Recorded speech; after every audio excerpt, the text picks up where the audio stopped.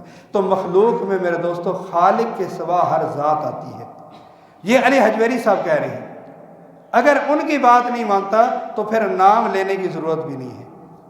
تو میرے دوستو یہ ساری کی ساری تعلیمات ہمیں لا کر اس نقطے پر کھڑا کرتی ہیں کہ وَمَنْ أَضَلُّ مِمَّنْ يَدْعُونَ مِن دُونِ اللَّهِ، کہ اس سے بڑا کائنات میں گمراہ کو نہیں ہے، جو میں نے پہلے آیت مبارکہ تلاوت کی تھی، سورہ الاحقاف کی 26واں سپارہ ہے، پہلے صفحے میں ہے۔ فرمایا اس سے بڑا گمراہ کائنات میں کوئی نہیں جو غیر اللہ سے جا کر پکارے اور پھر امیدیں یہ لگائے کہ وہ میری سنتے بھی ہیں، میری مدد بھی کرتے ہیں۔ قرآن نے فرمایا قیامت تک تیری مدد نہیں کرتے۔ ایک بوڑھا انسان ساری زندگی گناہوں میں ملوث کیوں نہ رہے، وہ ایک وقت آتا ہے، میرے دوستو یاد رکھو یہ وقت انسان پر آ کر رہتا ہے۔ اگر عمر ہے تو بڑھاپا آئے گا، اور پھر انسان یہ سوچتا ہے کہ اب میرا ماضی کیا ہے، اور وہاں پر انسان کی اولاد بھی اس سے دور ہوتی جاتی ہے۔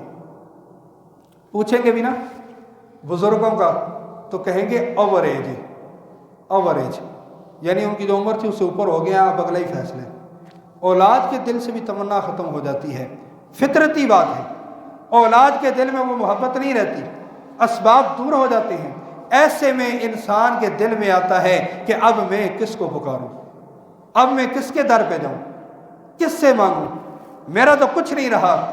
اس وقت بھی پھر ایک ذات ہے جو تنہائی میں اندھیرے میں سننے والی ہے، جس کا اعلان یہ ہے کہ میرے محبوب پیغمبر اگر آپ سے پوچھیں اذا سألک عبادی، میرے بندے آپ سے پوچھیں میرے بارے میں تو کہنا قریب ہے۔ اجیب دعوت الداعی اذا دعان، جب بھی پکارو گے وہ پکار کو سننے والا ہے، قبول کرنے والا ہے۔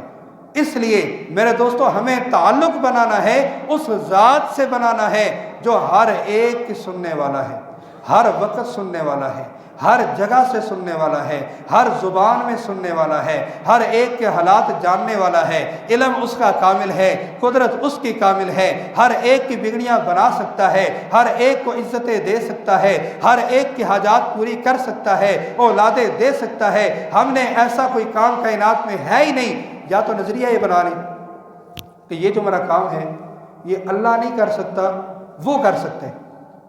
ہاں یہ نظریہ اگر بناتا ہے بندہ تو پھر کھلی چھوٹا جائے کیونکہ مسلمان ہی نہیں، اور کافر سے قرآن پھر اس طرح محبت بھی نہیں کرتا جس طرح مسلمان سے کرتا ہے۔